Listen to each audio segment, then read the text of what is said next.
दादू नमो नमो निरञ्जनं नमस्कार गुरुदेवता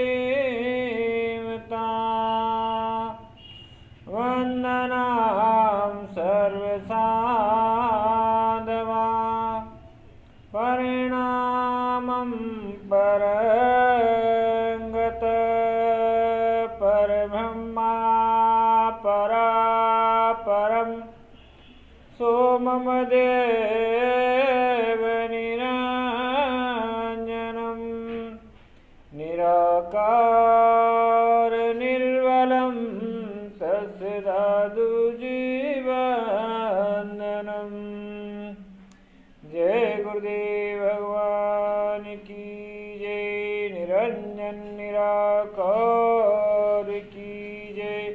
सत्य राम दादू राम।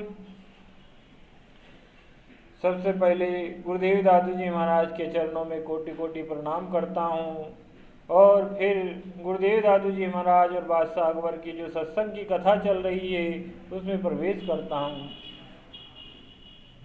गुरुदेव दादू जी महाराज और बादशाह अकबर और सुल्तानों के बीच में जो 40 दिनों का सत्संग हो रहा है उससे 29वें दिन गुरुदेव दादू जी महाराज और बादशाह अकबर के पूरे हो गए थे।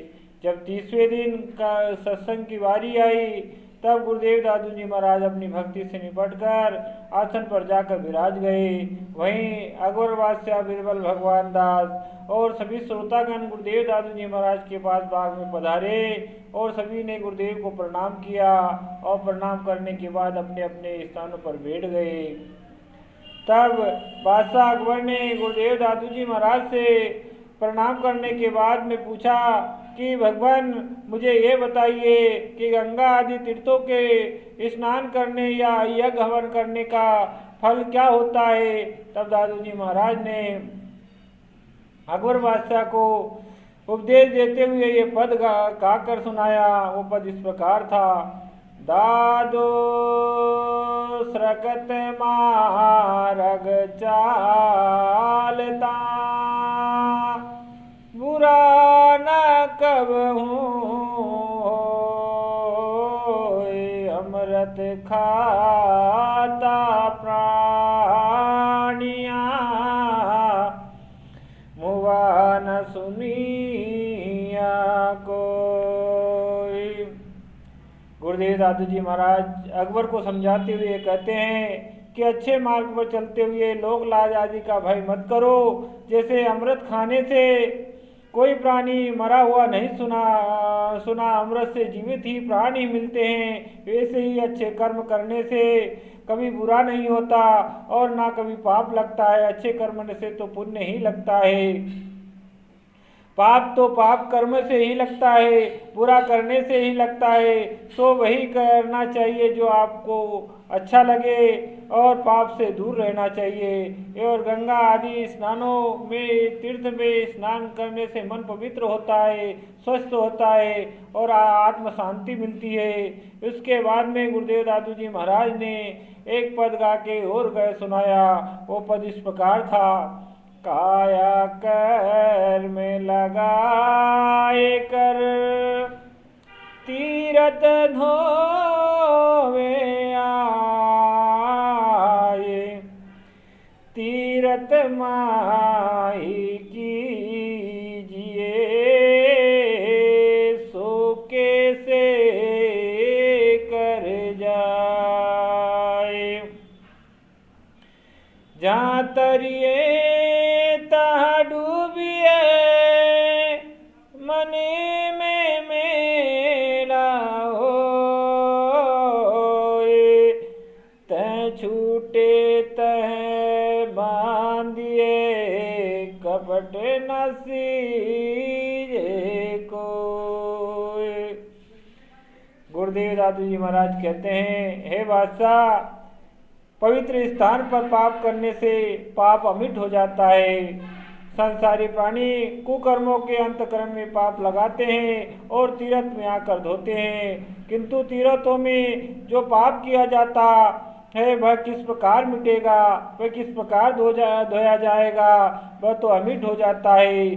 जिस मनुष्य शरीर में आकर भवसागर को पार किया जा सकता था, उस मनुष्य शरीर को पाकर भी यदि मन अविद्या और मल में रहेगा तो डूबेगा ही, फिर तीरेगा कैसे। जिन संतों की सत्संग से मुक्ति प्राप्त हो जाती है, उनसे जाकर यदि मन विषय का चिंतन नहीं किया तो उल्टा बंधन में ही पड़ेगा, क्योंकि कपट से तो कभी ब्रह्मा प्राप्त नहीं होता और ना कोई सिद्ध अवस्था को प्राप्त हो सकता है। इस प्रकार गुरुदेव दादू जी महाराज ने ब्रह्म चिंतन के बारे में बादशाह अकबर को बताया और तीर्थों के बारे में बादशाह अकबर को बताया कि तीर्थों पे जाकर अगर कोई पाप करता है तो वह पाप अमिट हो जाता है, वह पाप कभी नहीं धुलता। और गंगा आदि तीर्थ स्नानों में जितने भी पवित्र स्थान हैं, उन सारे पवित्र स्थानों में अगर हम हमारे किए हुए कर्म को धोने जा रहे हैं तो ये कभी नहीं हो सकता। उससे सिर्फ मन पवित्र हो सकता है, शरीर शुद्ध हो सकता है,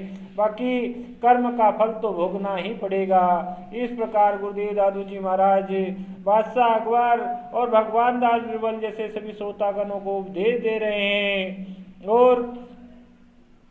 और गंगा आदि तीर्थों के वर्णन कर रहे हैं और सभी तीर्थों का महत्व बता रहे हैं। तब जब बादशाह अकबर ने गुरुदेव दादू जी महाराज के इस प्रकार गंगा आदि तीर्थों का वर्णन सुना तो बहुत प्रसन्न हुआ और गुरुदेव जी को बार बार प्रणाम करने लगा और कहा, प्रभु आप धन्य हैं, आप धन्य हैं, आप धन्य हैं। इसी प्रकार गुरुदेव दादू जी महाराज और बादशाह अकबर के 31वें दिन का सत्संग समाप्ति की ओर बढ़ गया। गुरुदेव दादू जी महाराज बादशाह अकबर को संपूर्ण कथा विस्तार से तीर्थों के बारे में, भक्ति के बारे में और परमात्मा की प्राप्ति के बारे में, मुक्ति के बारे में, अलग अलग भेदों के बारे में गुरुदेव दादू जी महाराज बादशाह अकबर को समझा रहे हैं और सत्य को, धर्म क्या होता है, धर्म की पालन किस प्रकार किया जा सकता है और धर्म से कैसे चला जा सकता है और कहाँ पाप लगता है और किन कर्मों से आदमी को बचना चाहिए,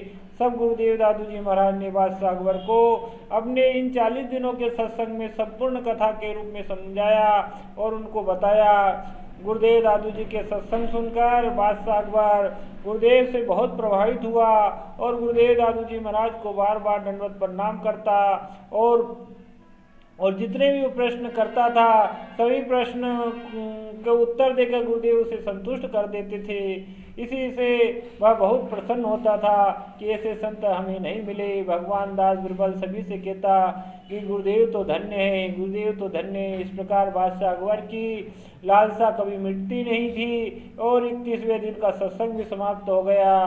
32वें दिन के सत्संग में हम प्रवेश करेंगे, लेकिन आज के लिए बस इतना ही। गुरुदेव दादू जी महाराज और बादशाह अकबर का संपूर्ण सत्संग चरित्र 40 दिनों का चल रहा है। आप लाइक सब्सक्राइब करके ये वीडियो को प्रमोट जरूर करें और कमेंट में दादू राम सत्यराम जरूर लिखें। गुरुदेव दादू जी महाराज की कृपा आप सभी पर बनी रहेगी। परमात्मा आप पर कृपा बरसाते रहेंगे और आप आनंद से रहेंगे, यही आशा के साथ मैं अपनी वाणी को विराम देता हूँ।